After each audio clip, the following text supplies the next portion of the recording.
The clink of glasses and muffled conversations filled the dimly lit restaurant, but all I could hear was the pounding of my own heart. My fingers trembled as I balanced the tray of drinks, weaving through the maze of tables at Bellissimo. 3 double shifts in a row had left dark circles under my eyes that even my carefully applied concealer couldn't hide. My feet ached in the mandatory black heels that Ms. Rossi insisted all waitresses wear, regardless of the pain they caused after 8 hours on the floor. "Table 7 needs their check, Emma," hissed Daniela as she brushed past me. Her perfect red lips curled into a smirk. She'd been working here half as long as I had, but somehow managed to secure all the high-tipping tables. I nodded silently, depositing the drinks at table 12, before making my way to the register. Bellissimo wasn't just any Italian restaurant in the city. It was the Italian restaurant, where reservations were made months in advance and where, rumor had it, certain businessmen conducted affairs that had nothing to do with the menu. Not that I cared. All that mattered were the tips that would help me make rent this month, and maybe, if I was lucky, put a small dent in Mom's medical bills. The collection notices had started arriving with alarming frequency, each one bearing a larger sum than the last. The door swung open, letting in a gust of cold October air that raised goosebumps on my bare arms. I glanced up instinctively, a practiced smile forming on my lips that immediately froze when I saw who had entered. Even without the 2 broad-shouldered men flanking him, Luca Valenti would have commanded attention. He stood in the entrance, snowflakes melting in his dark hair, his tailored black coat emphasizing the width of his shoulders. At 32, he was younger than most men of his position. Not that anyone would call him anything other than Mr. Valenti to his face. Everyone knew who he was, though no one spoke of it directly. The owner of Bellissimo, Ms. Rossi, hustled over, her usually stern expression transformed into one of obsequious welcome. I watched as she led him to the private dining room at the back, the room reserved for special guests. I exhaled slowly, only then realizing I'd been holding my breath. The man's presence always seemed to suck all the oxygen from the room. "Emma," Ms. Rossi was suddenly in front of me, her eyes gleaming with an intensity that made my stomach knot. "You'll be serving Mr. Valenti and his associates tonight." "What? But I've never—" The protest died on my lips as her fingers dug into my arm. Daniela called in sick. "You're the only one with enough experience." Her voice dropped to a harsh whisper. "Don't screw this up." My throat tightened as I nodded, forcing myself to breathe evenly. In the 2 years I'd worked at Bellissimo, I'd managed to avoid the private room. The stories I'd heard from other waitresses, of propositions, of wandering hands, of conversations that cut off abruptly when they entered, had been enough to keep me grateful for my tables in the main dining room. I smoothed down my black dress, checking my reflection in the polished surface of a serving tray. My dark blonde hair was still neatly pinned back, my makeup still intact despite the long shift. I looked presentable, if exhausted. The private dining room was separated from the main restaurant by a heavy oak door. I knocked softly before entering, my eyes downcast as I'd been instructed. "Good evening, gentlemen. I'm Emma, and I'll be your server tonight." I kept my voice steady, professional, despite the way my heart hammered against my ribs.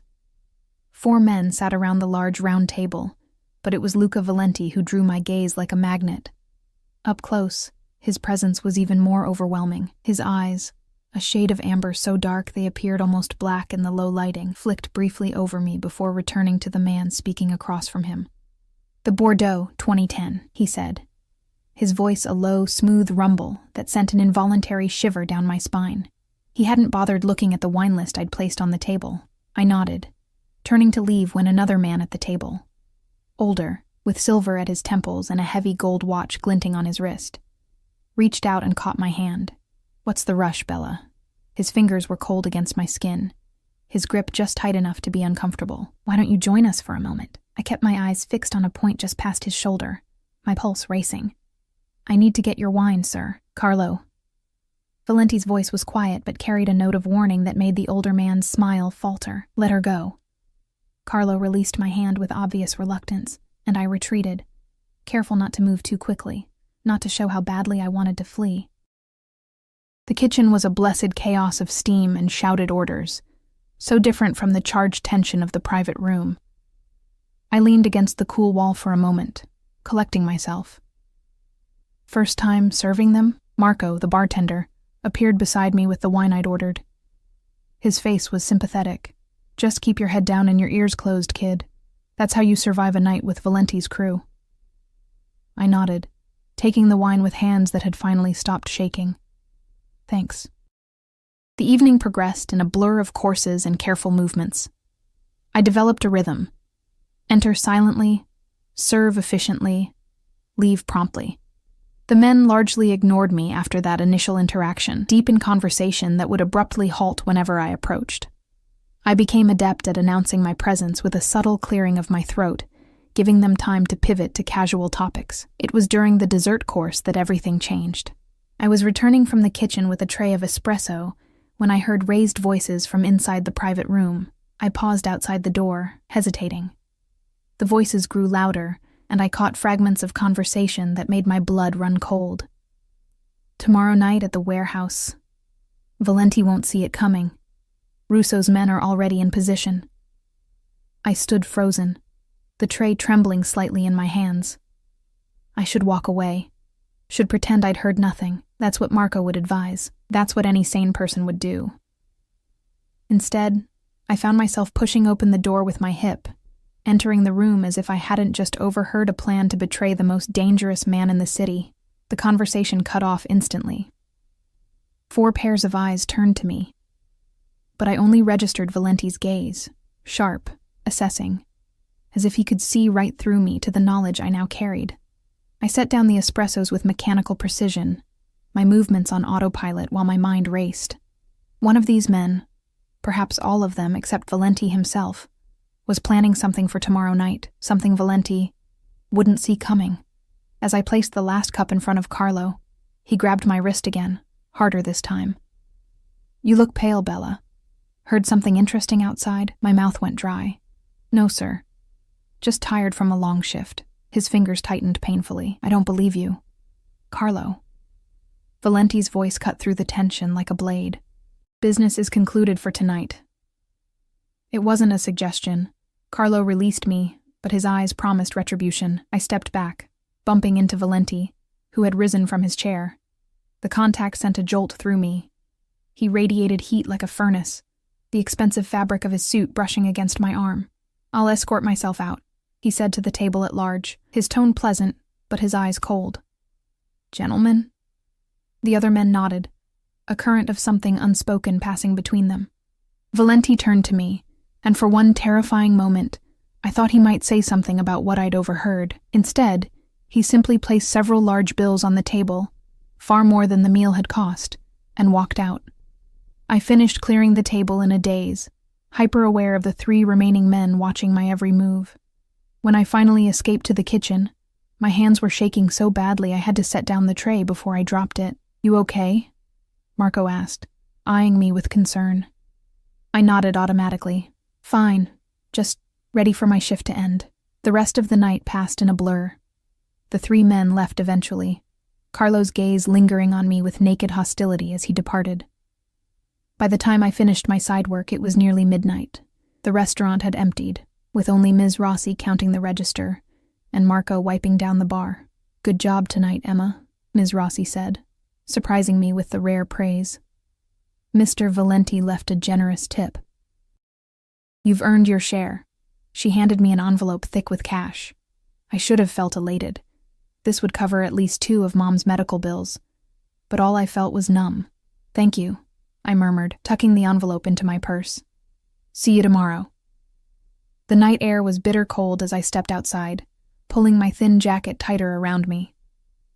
The street was deserted, pools of yellow lamplight illuminating patches of sidewalk between long stretches of shadow. My apartment was 15 blocks away, a walk I made every night, too broke to justify the bus fare when I had 2 working legs. I'd gone barely half a block when the sleek black car pulled up beside me. My heart leaped into my throat as the back window rolled down, revealing Luca Valenti's face, his expression unreadable in the darkness. "Get in," he said, his voice leaving no room for refusal. Every instinct screamed at me to run, but where would I go? If half the stories about this man were true, There wasn't a place in the city where I could hide. With leaden limbs, I opened the car door and slid into the back seat beside him. The interior smelled of expensive leather, and his cologne, something subtle and woodsy that I'd caught hints of all evening. The driver, a stone-faced man with a neck like a bull, pulled smoothly away from the curb. "You heard something tonight." It wasn't a question. I stared at my hands, clasped tightly in my lap. Denial would be pointless. He'd seen the truth on my face the moment I entered that room with the espressos. "Yes," I whispered. "Tell me." I swallowed hard. They mentioned something about tomorrow night, at a warehouse. They said you wouldn't see it coming." I forced myself to look up, to meet his gaze directly. "I think they're planning to betray you." His expression didn't change, but something flickered in those dark amber eyes. Surprise, perhaps, that I'd spoken so plainly. "Names," he demanded quietly. "They didn't use any. But it was after you left, the 3 who remained." I broke off, fear finally closing my throat. What was I doing? These men would kill me for what I was saying. As if reading my thoughts, Valenti leaned slightly closer. "No harm will come to you for telling me the truth, Emma." The sound of my name on his lips sent an involuntary shiver through me. I hadn't told him my name.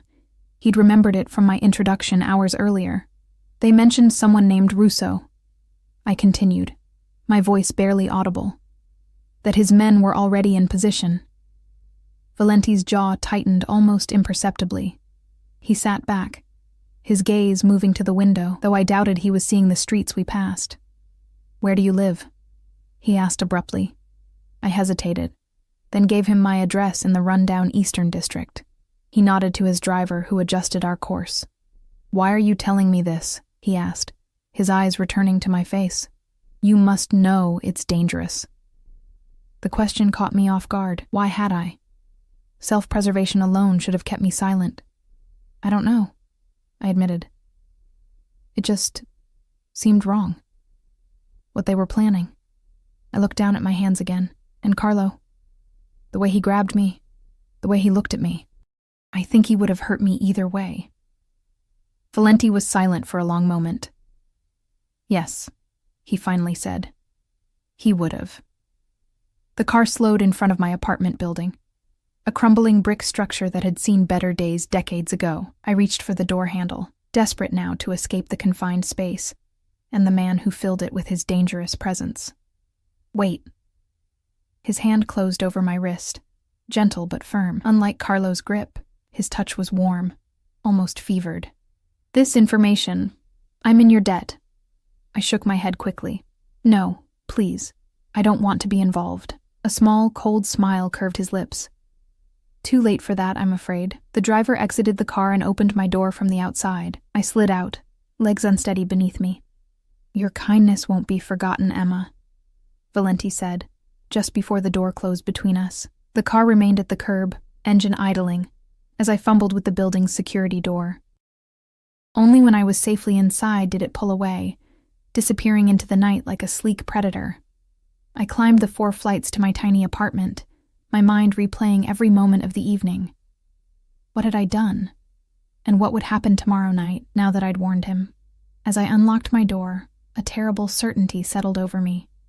This wasn't the end of my interaction with Luca Valenti. It was only the beginning. I barely slept that night. Every creak in the old building had me sitting bolt upright, convinced that Carlo or one of Valenti's other associates had discovered my betrayal. By the time my alarm blared at 6 a.m., my eyes were gritty with exhaustion, and a dull headache pulsed behind my temples.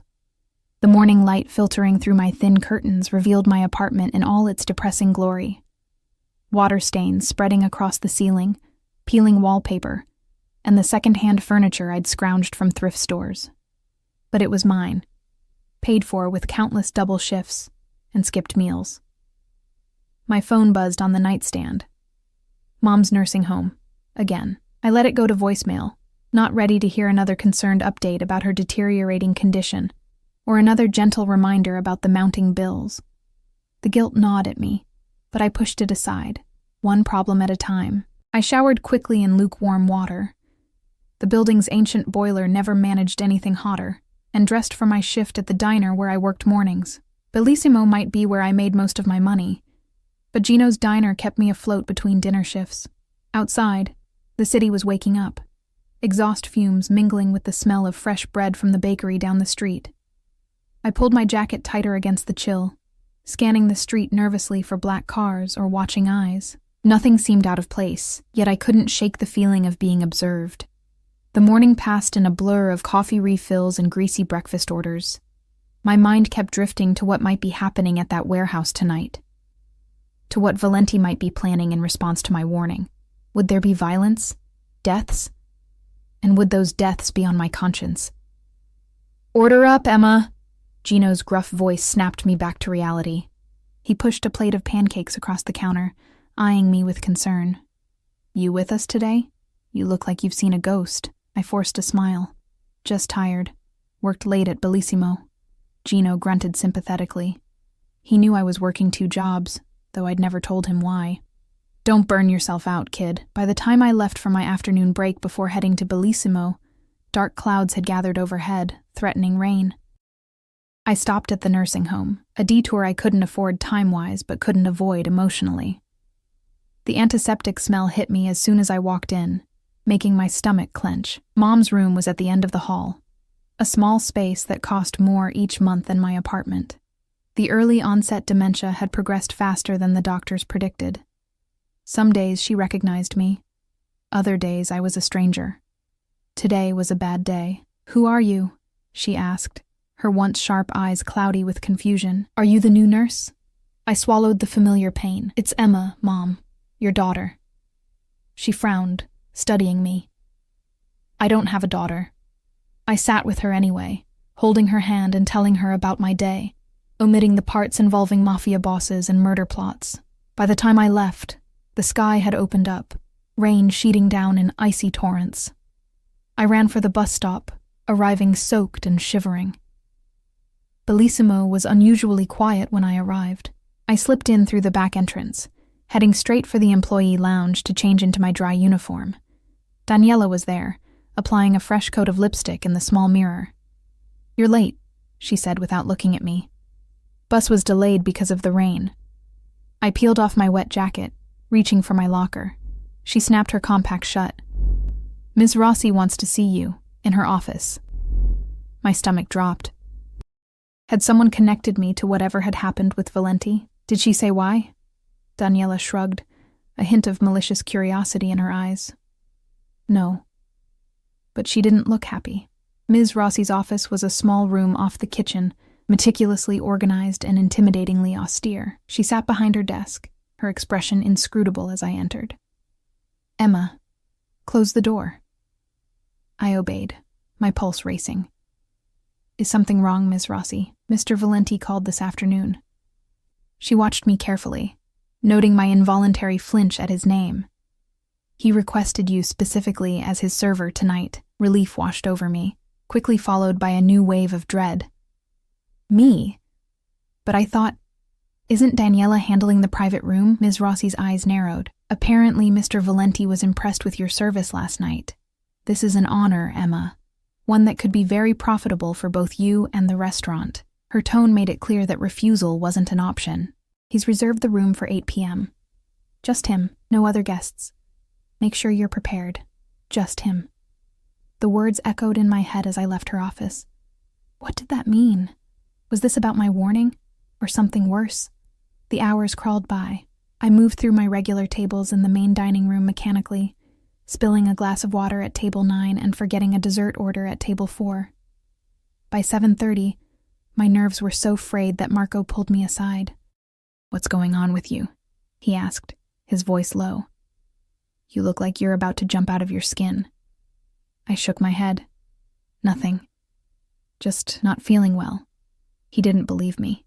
I could tell by the way his eyes lingered on my face, but he didn't press. "Take a break. Get some air. You've got half an hour before the private room." The alley behind the restaurant was quiet. The rain having reduced to a fine mist, I leaned against the brick wall, closing my eyes and taking deep breaths of the damp, cool air.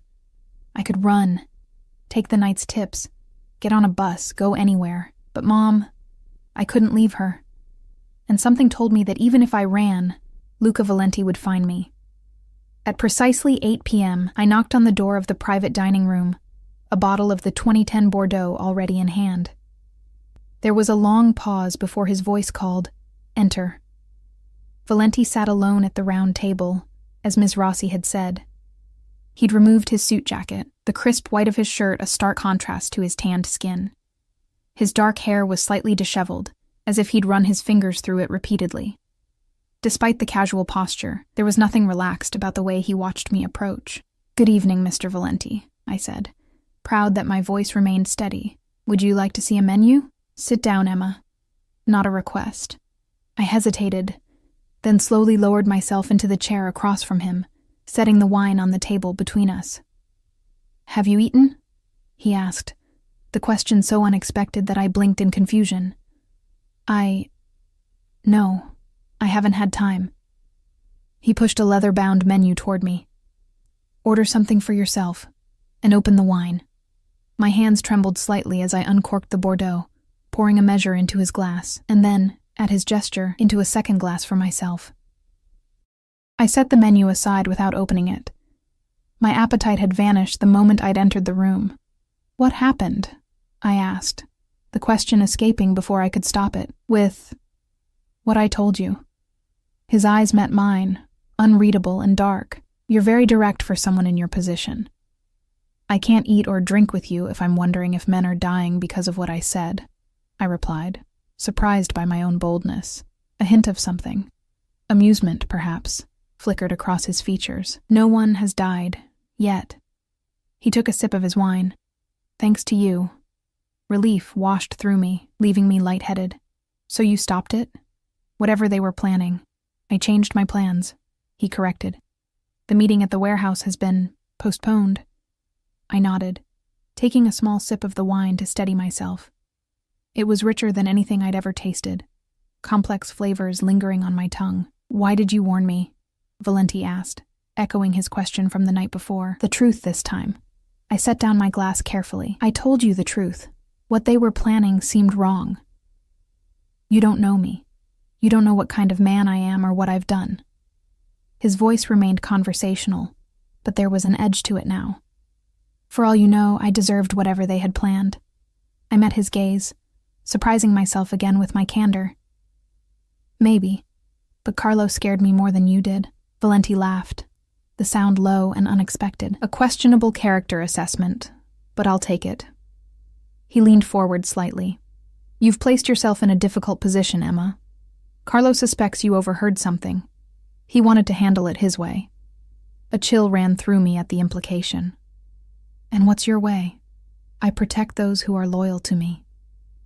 His eyes held mine, intense and unblinking. "Last night, you chose a side. Whether you meant to or not, the realization of what he was saying sank in slowly. I'd become entangled in something much larger than a single overheard conversation. I'd become a liability to Carlo and the others, and an asset to Valenti. I didn't choose anything," I protested weakly. "I just reacted." Nevertheless, he reached into his pocket and withdrew a small card, sliding it across the table to me. A phone number was embossed on its surface, nothing else. "If you notice anything unusual, anyone watching you, anyone approaching you, call this number, immediately." I stared at the card, not touching it. "Is that likely to happen?" "Carlo is not a man who forgives easily. Until I resolve this situation, yes, it's a possibility." His tone was matter-of-fact, as if discussing the weather rather than potential threats to my life. "And how long will that take?" "Resolving the situation?" I couldn't keep the tremor from my voice now. "Not long." The coldness that crept into his expression made me shiver. "In the meantime, I'll have someone watching your apartment. And I'd prefer if you limited your movements to work and home." Anger flared suddenly through my fear.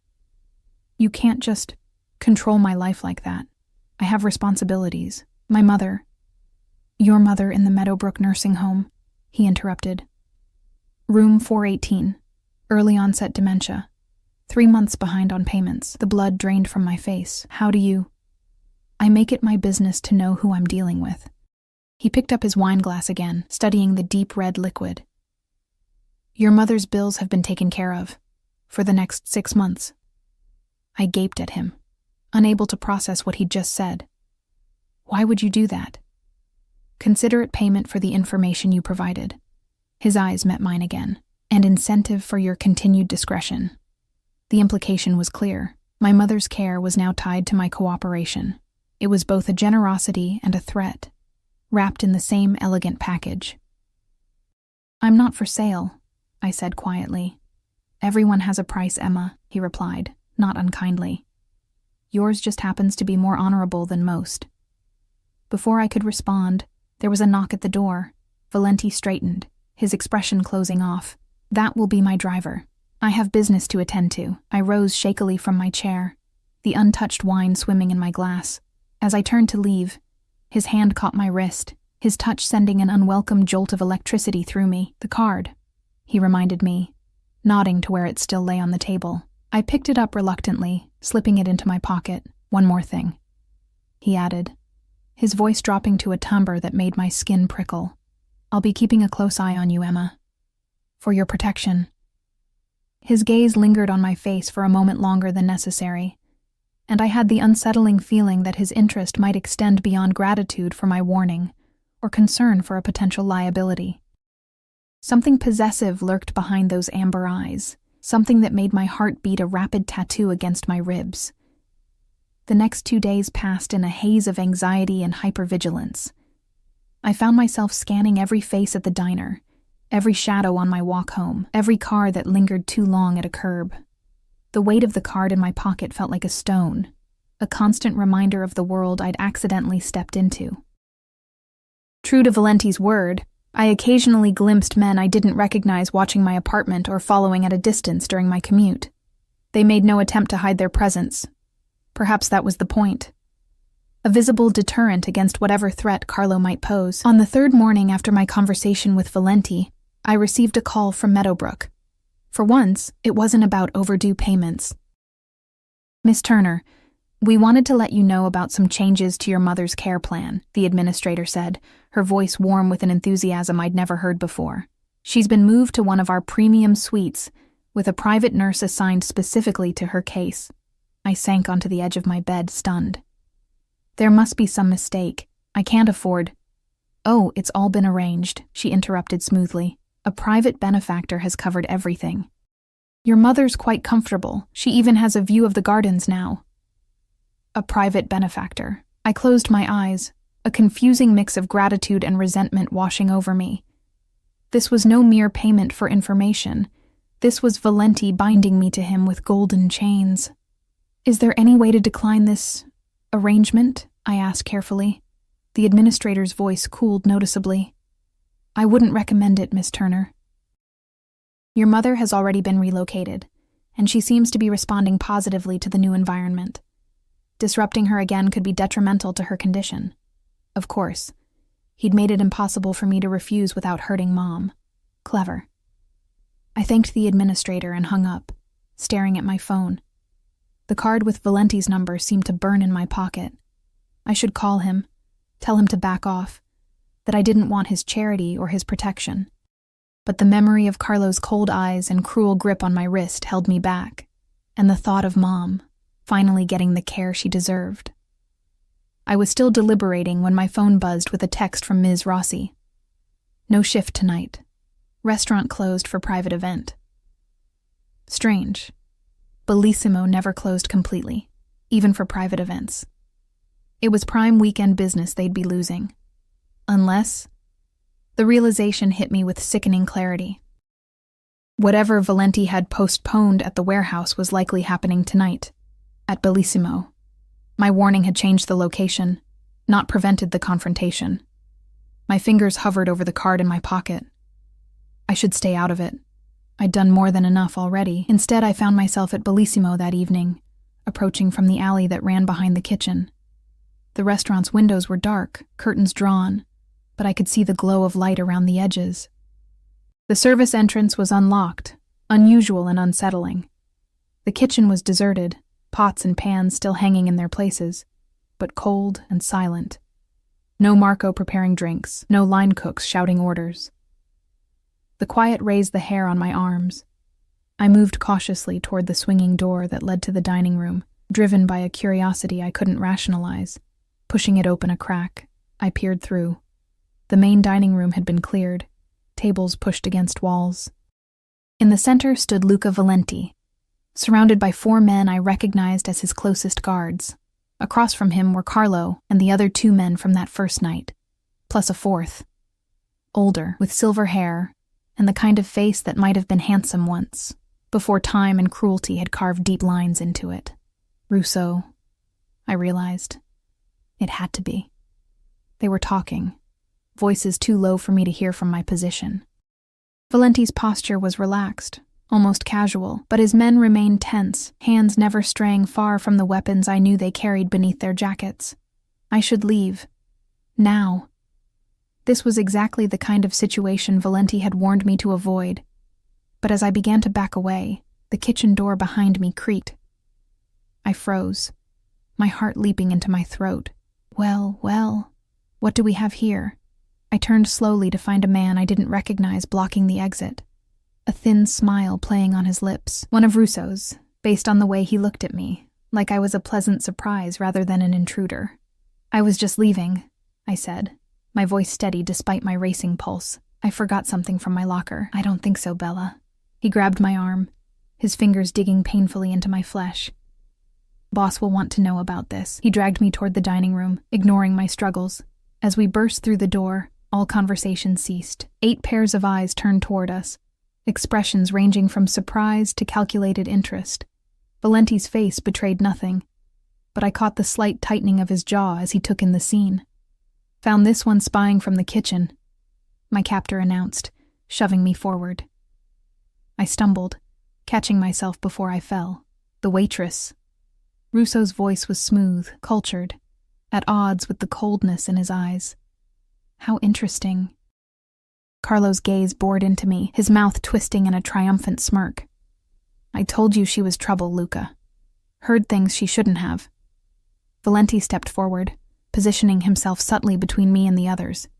She works here. Perhaps she simply came to collect something. On a night when the restaurant is closed? Russo raised a skeptical eyebrow. A night when you and I are finally meeting after so many misunderstandings? I found my voice, directing my words to Valenti. I'm sorry. I didn't know. I just needed to get something from my locker. The lie sounded weak even to my own ears. Search her, Russo ordered. One of his men moved forward, but Valenti's hand shot out, gripping the man's wrist with such force that he winced. No one touches her. The words were soft, but carried undeniable menace. Russo's eyes narrowed, darting between Valenti and me with new interest. The girl means something to you. It wasn't a question. The girl works for me, Valenti replied evenly, and I protect what's mine. The possessive declaration sent a shiver down my spine, equal parts fear and something else I didn't want to examine. How touching, Russo mocked. Luca Valenti, defender of waitresses. He turned to Carlo. You said she overheard your conversation the other night? About our original plans? Carlo nodded, his eyes never leaving my face, and I bet she ran straight to Valenti with it. Why else would he have changed the meeting place? Russo sighed dramatically. So she's the reason we're having this delightful chat in a restaurant, rather than concluding our business more efficiently at the warehouse. He reached inside his jacket, producing a sleek black pistol. A problem easily solved. Everything happened at once. Russo raised the gun toward me. Valenti lunged forward, shoving me roughly behind him. The sound of more weapons being drawn filled the air as both sides prepared for violence. You touch her, and this city burns, Valenti said, his voice deadly quiet. Starting with you, Russo. The older man hesitated, surprised by the intensity of Valenti's reaction. Then he laughed, a cold sound devoid of humor. Over a waitress? You disappoint me, Luca. I thought you were smarter than that. This isn't about her, Valenti countered smoothly. This is about respect. You come into my territory, plan to ambush me, and now threaten someone under my protection? He shook his head slightly. Bad business, Russo. Tension crackled in the air between the 2 men. I stood frozen behind Valenti, acutely aware that my life hung in the balance of this power struggle. Perhaps, Russo conceded finally, lowering his gun slightly, but we still have the matter of your encroachment on my shipping routes to discuss. And now it seems the complication of your... Waitress. Emma goes home, unharmed, Valenti stated. That's non-negotiable. Russo studied him for a long moment. Very well. Marco, escort the lady out. A man detached himself from Russo's group. Not my Marco from the bar, but a stone-faced enforcer with cold eyes. No. Valenti's refusal was immediate. My driver will take her. For a tense moment, I thought Russo would refuse, then he shrugged. As you wish. Carlo, call down Valenti's man. As Carlo moved toward the front of the restaurant, Valenti turned slightly, his eyes meeting mine for the first time since I'd been discovered. Wait in the car, he said quietly. Go straight home. Lock your doors. I'll call you later. I nodded mutely, still processing the fact that he'd just placed himself between me and a bullet. His driver appeared at the door, his expression grim as he took in the standoff. Valenti jerked his head toward me, and the driver nodded, extending his hand. Miss Turner, this way, please. I moved toward him, careful to give Russo and his men a wide berth. As I passed Carlo, he leaned in, whispering so only I could hear. This isn't over, Bella. Not for you. I quickened my pace, not stopping until I reached the safety of Valenti's car. The driver said nothing as he pulled away from Bellissimo, his eyes constantly checking the mirrors for followers. Are they going to kill him? I asked, unable to stop myself. The driver's eyes flickered to mine in the rearview mirror. Mr. Valenti can handle himself. That's not what I asked. His mouth tightened. It's better if you don't ask questions, Miss Turner. We rode in silence after that. When we reached my apartment, he insisted on escorting me inside, checking each room before leaving me with a terse instruction to keep the doors and windows locked. I sat on my worn sofa in the darkened apartment, shaking with delayed shock. Valenti had protected me, placed himself between me and danger without hesitation. And for what? Information I'd already given him? A sense of ownership over someone he barely knew? The call came at 3 a.m, waking me from a fitful sleep on the couch. I fumbled for my phone, heart racing when I saw the unlisted number. Hello? My voice was thick with sleep and anxiety. Did I wake you? Valenti. Alive. No. I lied, sitting up straight. What happened? Are you okay? A pause, then a low chuckle. Concerned for my welfare, Emma?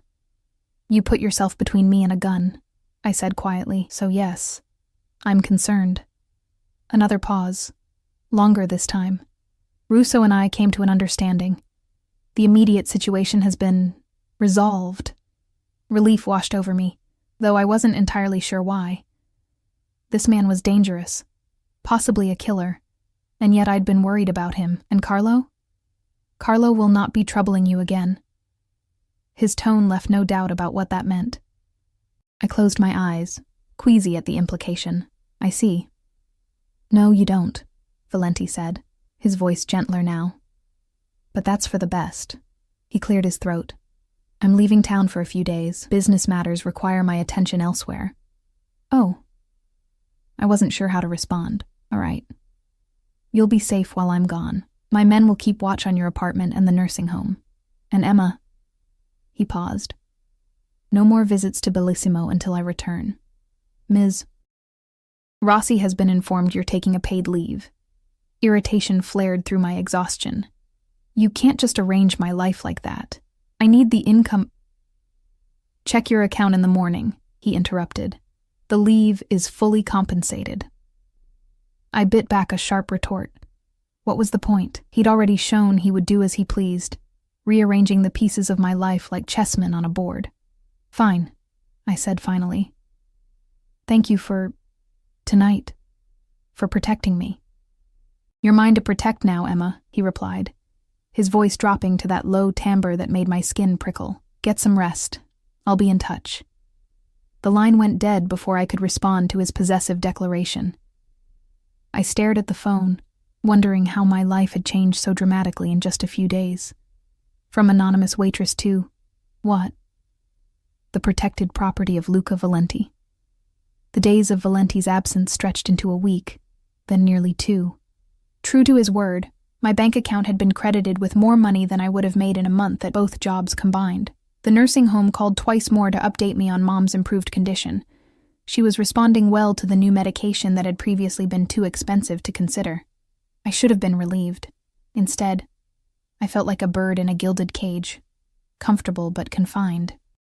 Valenti's men maintained their silent vigil outside my building, following at a discreet distance whenever I ventured out for groceries or to visit Mom. They never spoke to me, never interfered, but their constant presence was a reminder that I was being watched. Protected, yes, but also monitored. By the 10th day, restlessness drove me to break Valenti's rules. I called Gino's diner and asked if I could pick up a shift. About time, Gino exclaimed. I was starting to think you'd found a better job. Come in tomorrow morning, usual time. The familiar rhythm of the diner was comforting. Pouring coffee, taking orders, the sizzle of bacon on the grill. For a few hours, I could almost pretend that my life hadn't been upended, that I wasn't caught in the orbit of a man who killed people who crossed him. I was refilling a customer's coffee when the bell above the door jangled. I glanced up automatically, the coffee pot nearly slipping from my fingers when I saw who had entered. Luca Valenti stood in the doorway of the Greasy Spoon diner, looking as out of place as a wolf in a henhouse. He wore no suit today, just dark jeans and a charcoal sweater that probably cost more than my monthly rent. But there was no disguising who and what he was. Power and danger radiated from him like heat. The diner fell silent as he surveyed the room, his amber eyes finding mine immediately. Without acknowledging the stares, he moved to an empty booth in my section and sat down. Gino appeared at my elbow, his expression torn between curiosity and concern. You know him? I nodded, not trusting myself to speak. Trouble? No, I managed. I'll handle it. My legs felt unsteady as I approached Valenti's booth. He watched my approach with those predator's eyes, taking in the cheap polyester uniform and the coffee stains on my apron. I thought I was clear about taking leave, he said by way of greeting. I set a mug in front of him and poured coffee with a hand that only trembled slightly. From Bellissimo. You said nothing about Gino's. A ghost of a smile touched his lips. A technicality. Why are you here? I kept my voice low, aware of the interested eyes watching our interaction. I returned to the city this morning. He took a sip of coffee, grimacing slightly at the bitter taste. Imagine my surprise when I learned you'd gone back to work against my explicit instructions. They weren't instructions. They were requests. The words came out braver than I felt. This time his smile was real, if fleeting. Is that what you tell yourself? I folded my arms across my chest. I'm not one of your employees, Mr. Valenti. You don't get to dictate how I live my life. And yet, he replied, his voice dangerously soft, here I am, doing exactly that. We stared at each other, locked in a silent battle of wills.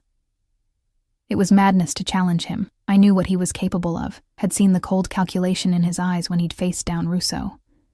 Yet something in me couldn't submit to this complete takeover of my existence. What do you want from me? I finally asked, the question that had been burning inside me for days. Valenti leaned back, studying me with unnerving intensity. Finish your shift. We'll talk after. It wasn't an answer, but I recognized the dismissal. I turned away, only to feel his fingers close gently around my wrist, stopping me. Emma. He rarely said my name, and each time it sent an unwelcome current through me. Don't make me wait too long. I pulled my arm free and retreated to the safety of the counter, my heart hammering in my chest. Gino shot me a concerned look, but said nothing as I grabbed the next order.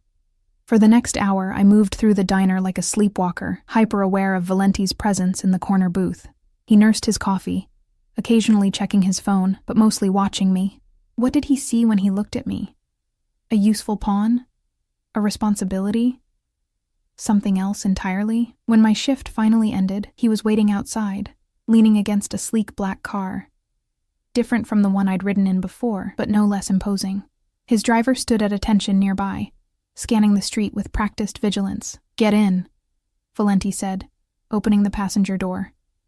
This time I didn't hesitate. Whatever was happening between us needed resolution, and I wouldn't find it by running. The interior of the car smelled of new leather and his now familiar cologne. Valenti slid in beside me, closer than necessary in the spacious back seat. The driver took his place silently and pulled away from the curb. "You've been busy while I was gone," Valenti remarked, his eyes on my profile. "Not really. Your men hardly let me out of their sight, for your protection." "Is that what it is?" I turned to face him. "Or is it to make sure I don't run?" His expression remained impassive. "Would you? Run?" I looked away, out the tinted window at the passing city. "Where would I go? My mother is here, and you'd find me anyway." "Yes," he agreed simply. "I would." The car turned onto a tree-lined street in the exclusive north side of the city, far from my rundown neighborhood. Elegant townhouses gave way to even more elegant mansions set back from the road behind wrought iron gates. "Where are we going?" I asked, a flutter of anxiety rising in my chest. "My home." He said it casually, as if it were the most natural thing in the world to bring me to his private residence. The car slowed before an imposing limestone mansion with meticulously manicured grounds. The gate swung open automatically, and we proceeded up a curved driveway to the front entrance. Unlike the other homes we'd passed, there were no ostentatious fountains or statues, just clean lines and understated elegance. "Why?" I asked as the car stopped. Valenti's eyes met mine. "Because what I have to say to you requires privacy." The driver opened my door, and I stepped out, momentarily disoriented by the sudden shift from my world to this one. Valenti's hand settled lightly at the small of my back, guiding me up the steps to the massive front door, which opened before we reached it. A slender woman in her 60s, with silver hair pulled back in a neat bun, greeted us with a warm smile that transformed her stern features. "Welcome home, Mr. Valenti." "Thank you, Mrs. Abelli. This is Emma Turner. She'll be joining me for lunch." The housekeeper's gaze swept over me, taking in my diner uniform and messy ponytail without a hint of judgment. "Of course. I'll serve in the solarium in 20 minutes. "Emma might wish to freshen up first," Valenti suggested. Mrs. Abelli nodded. "I'll show her to the guest suite." I followed the housekeeper up a sweeping staircase, through corridors adorned with understated but clearly valuable artwork, to a suite that was larger than my entire apartment. Soft cream walls, a king-sized bed with crisp linens, and floor-to-ceiling windows overlooking an expansive garden. "The bathroom is through there," Mrs. Abelli said, indicating a door to the left. "You'll find everything you need, Mr. Valenti will be waiting in the solarium when you're ready. Down the main staircase, first door on the right." Before I could form a response, she was gone, closing the door softly behind her. I stood frozen in the middle of the luxurious room, overwhelmed by the surreality of the situation. I should be terrified. I should be planning my escape. Instead, I found myself drawn to the bathroom, where I washed the smell of diner grease from my hands and face and attempted to smooth my hair into something more presentable. The woman who stared back at me from the mirror looked like a stranger. Familiar features arranged in an expression of wary curiosity rather than fear. What was happening to me? With no alternative clothing available, I straightened my uniform as best I could and made my way downstairs. The solarium was easy to find, a bright, airy space with glass walls that brought the garden inside. Valenti stood with his back to me, looking out at a rose garden in full bloom. "Beautiful, isn't it?" he asked without turning. "My mother planted those roses. They're the only thing I've kept exactly as she left them." The unexpected glimpse into his personal history caught me off guard. "They're lovely." He turned then, gesturing to a table set for two by the window. "Please sit." I took a seat, watching as he poured white wine into delicate crystal glasses. This domestic side of Luca Valenti was disconcerting. The dangerous man I'd glimpsed at Bellissimo seemed at odds with this cultured host serving wine in a sun-filled room surrounded by roses. "You're wondering why I brought you here," he said, taking the seat across from me. Among other things, a small smile played at the corners of his mouth. Such as what happens now. You've paid my mother's care for 6 months. You've compensated me for work I haven't done. You've had me followed, protected."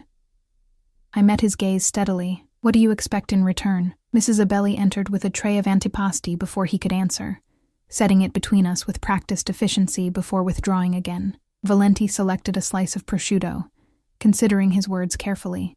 When I first had you brought to my car that night, I intended only to verify what you'd overheard and ensure your silence.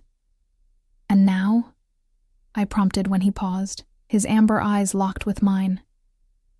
Now I find myself invested in your well-being because I warned you about Russo's trap?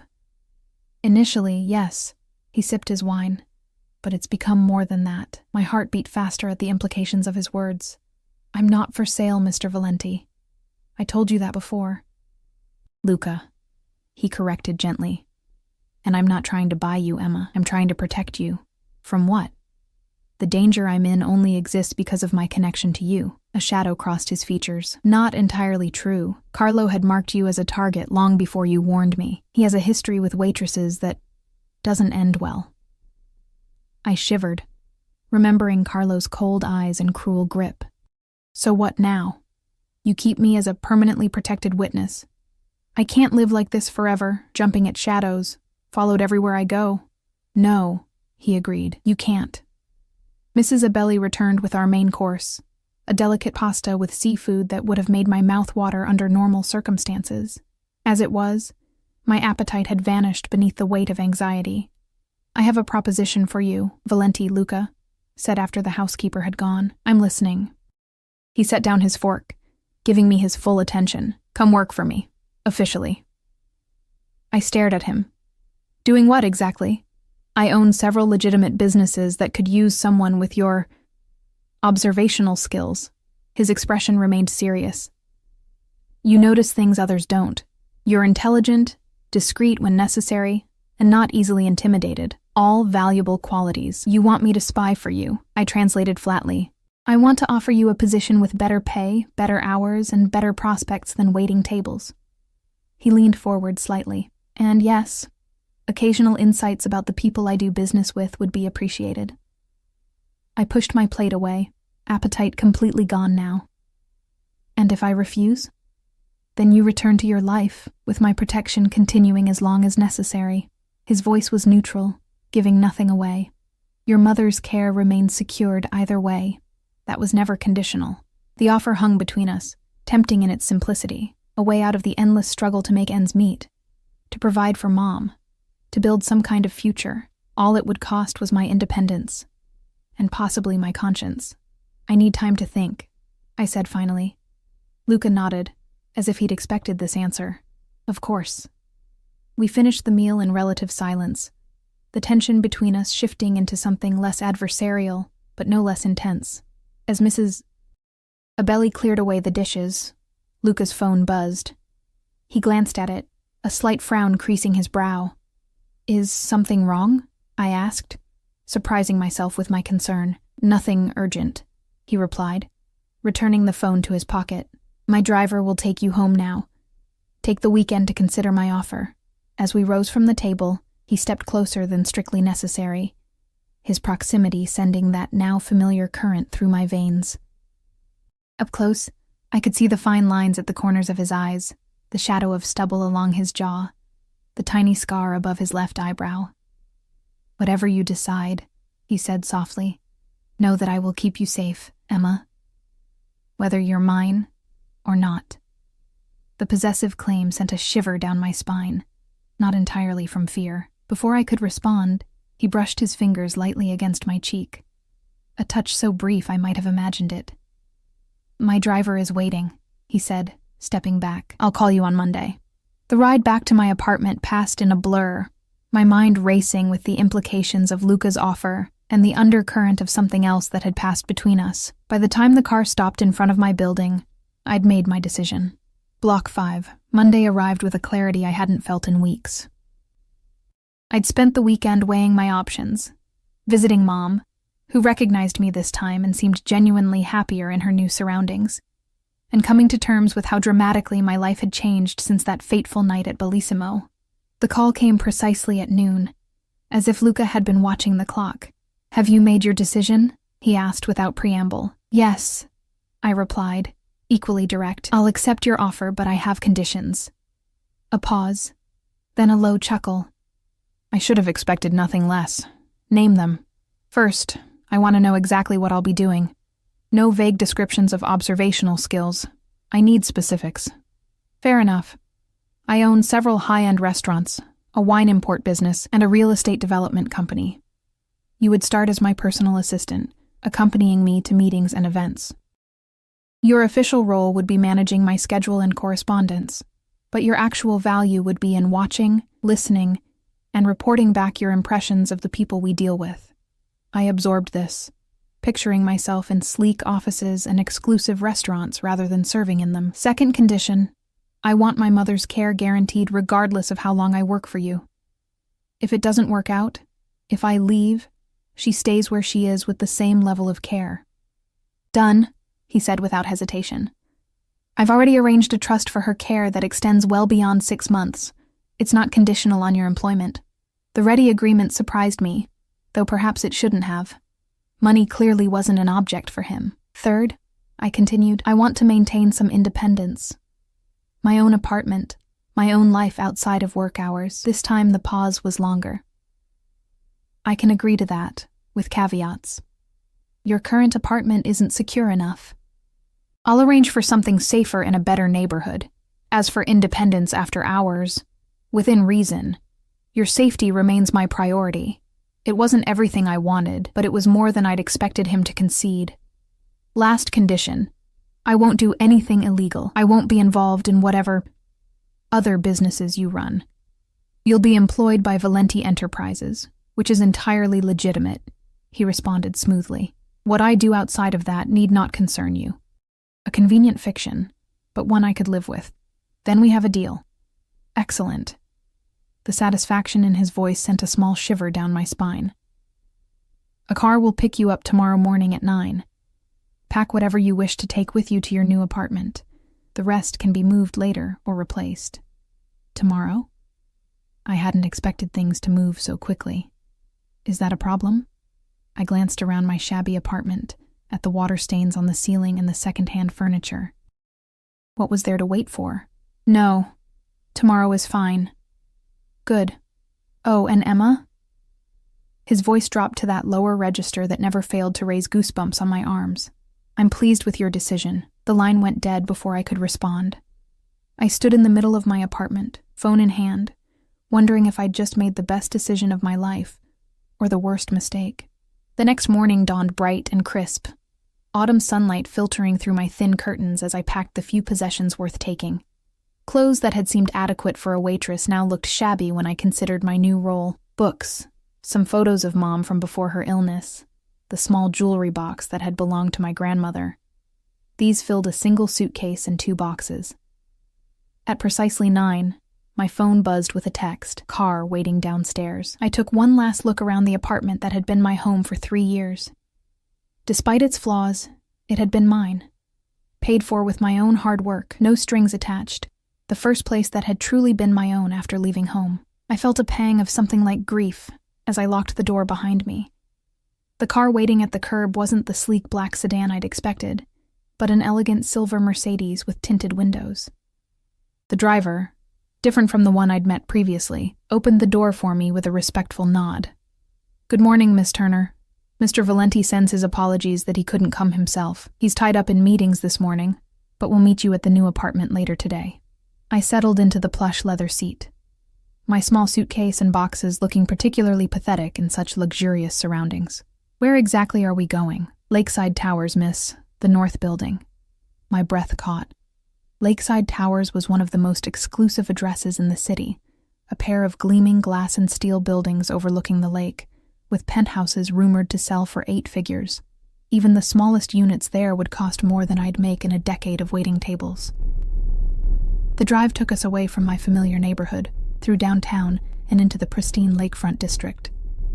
Immaculate streets lined with high-end boutiques and restaurants gave way to the soaring towers, which gleamed in the morning sun like beacons of wealth and privilege. The driver pulled into a private underground garage, where a uniformed doorman waited beside a private elevator. He greeted me by name, as if I were expected, which of course I was. Welcome to Lakeside Towers, Miss Turner. Mr. Valenti has arranged everything for your arrival. I'll show you to your apartment. The elevator required a key card, which the doorman provided. This is yours, he explained, handing me the slim piece of plastic. It gives you access to your floor, the garage, and the building amenities. The doors opened directly into a foyer, beyond which lay an apartment that momentarily stole my breath. Floor-to-ceiling windows showcased a panoramic view of the lake, its blue waters stretching to the horizon. The space was open and airy, with hardwood floors, sleek modern furniture, and art that, even to my untrained eye, looked original and expensive. "Mr. Valenti hoped you would find it suitable," the doorman said, noting my stunned expression. "The kitchen is fully stocked, and there's a welcome package on the counter with information about the building services." "Will you need help with your bags?" I shook my head mutely, still trying to process the reality of the apartment. My apartment, apparently. "Very well. If you need anything, the concierge desk is staffed 24 hours. Just dial 0 on any house phone." With a polite nod, he returned to the elevator, leaving me alone in the vast, elegant space. I set down my pathetic boxes and wandered through the apartment, trailing my fingers over surfaces that probably cost more than everything I'd ever owned combined. The living room opened onto a dining area and a kitchen with gleaming appliances and stone countertops. A hallway led to a master bedroom with a bed large enough to get lost in, a bathroom with a shower and separate soaking tub, and a second bedroom set up as an office. The closet in the master bedroom stopped me short. It was filled with clothes, women's clothes in exactly my size. Dresses, suits, casual wear, all with designer labels I recognized but had never imagined owning. Shoes lined one wall, handbags another. On the dresser sat a handwritten note. A starting point. "We'll shop for more once you're settled. L." I sank onto the edge of the bed, overwhelmed by the gesture that was both incredibly generous and disturbingly presumptuous. He'd anticipated my needs, yes, but also taken the liberty of choosing for me, of deciding what I should wear in my new role as his personal assistant. The golden cage was growing more elaborate by the minute. I was still processing when a discreet chime announced someone at the door. Expecting the doorman again, I was startled to find Luca himself standing in the hallway, casually elegant in a light gray suit with no tie. "You're early," I said, momentarily forgetting the polite greeting I'd rehearsed. His mouth curved in a hint of a smile. I rearranged my schedule. His eyes moved past me, taking in the boxes I'd left in the foyer. "Is that all you brought?" I felt a flush of embarrassment at the meager evidence of my former life. "I travel light." "So I see." He stepped inside without waiting for an invitation, his presence immediately filling the space in a way that had nothing to do with his physical size. "Do you like the apartment?" "It's overwhelming," I admitted, "far more than I need."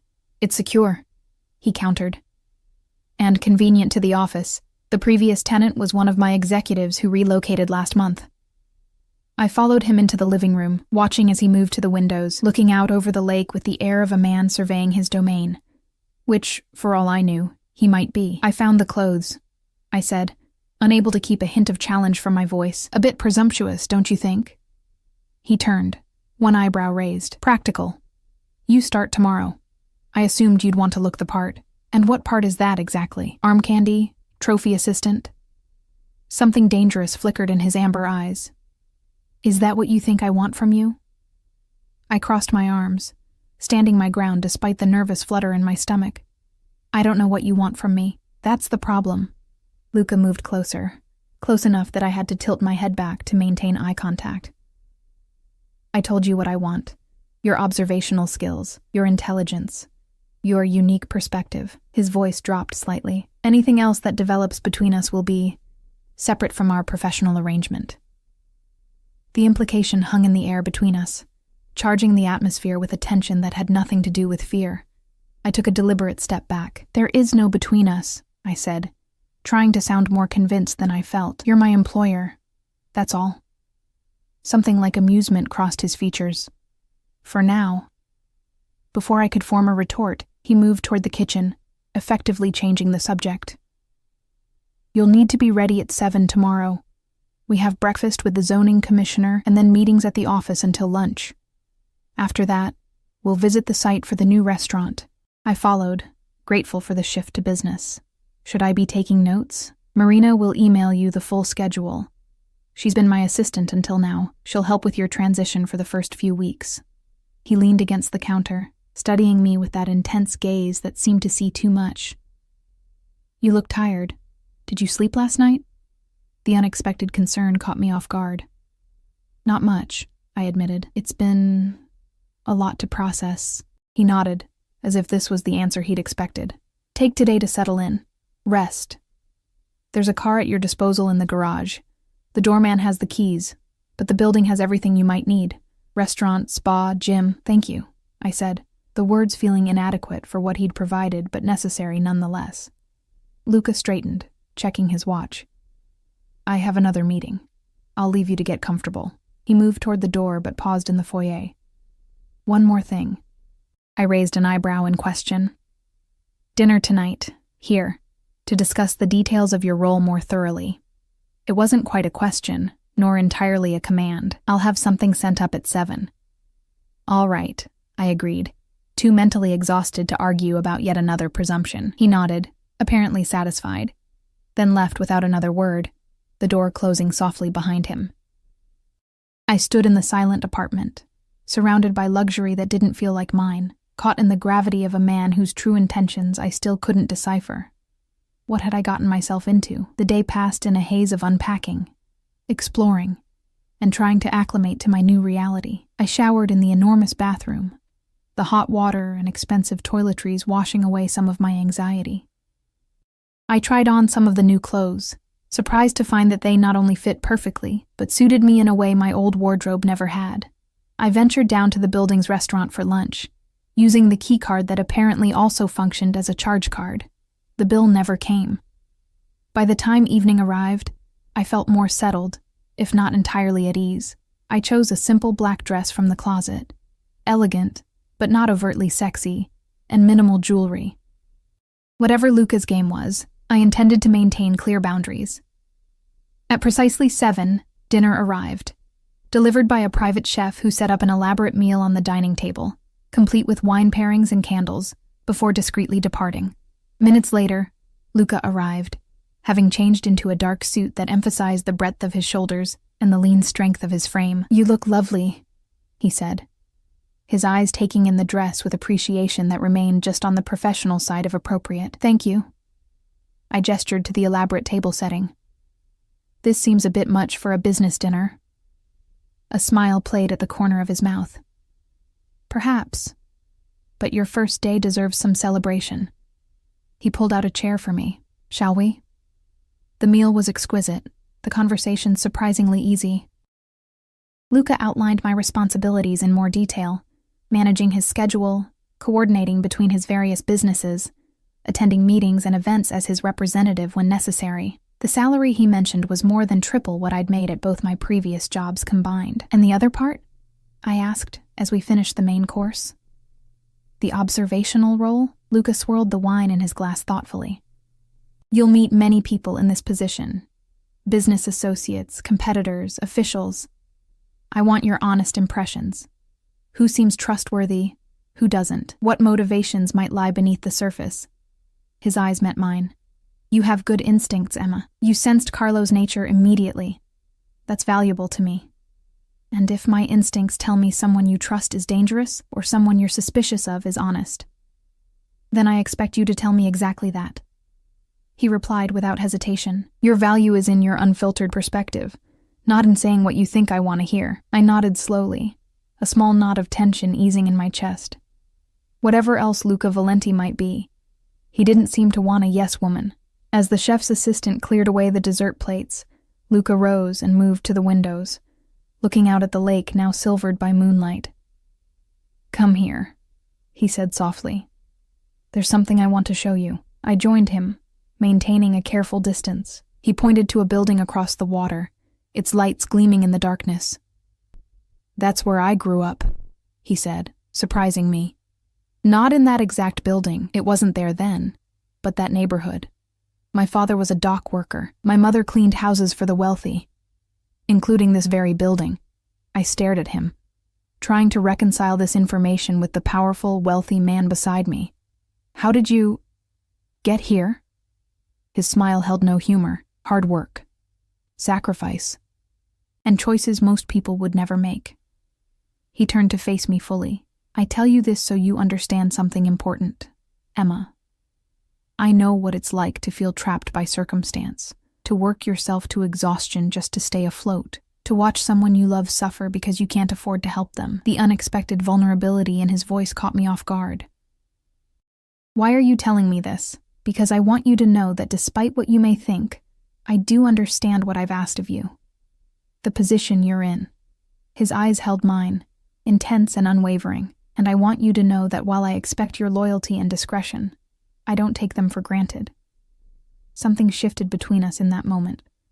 Not erasing the power imbalance, but acknowledging it, making it somehow more honest. Thank you for that, I said quietly. He nodded once, then stepped back, breaking the moment. It's getting late, and you have an early start tomorrow. I should go. I walked him to the door, suddenly reluctant to see him leave despite my earlier reservations. He paused in the doorway, his expression softening slightly. Good night, Emma. Good night, Luca. It was the first time I'd used his first name, and the way his eyes darkened in response sent a flutter through my stomach that had nothing to do with fear. As the door closed behind him, I leaned against it, closing my eyes. In the space of 2 weeks, my life had transformed completely. I'd gone from struggling waitress to the personal assistant of one of the city's most powerful men. I'd moved from a crumbling apartment to a luxury high-rise. I'd secured my mother's care and my own financial future, and I'd bound myself to Luca Valenti in ways I still didn't fully understand. Whatever came next, whatever developed between us, as he'd put it, one thing was certain. There was no going back to the life I'd known before. For better or worse, my fate was now intertwined with his. As I moved through the elegant apartment that was now my home, I found myself wondering not if, but when, the line between professional and personal would blur. And more unsettling still, I found myself looking forward to it,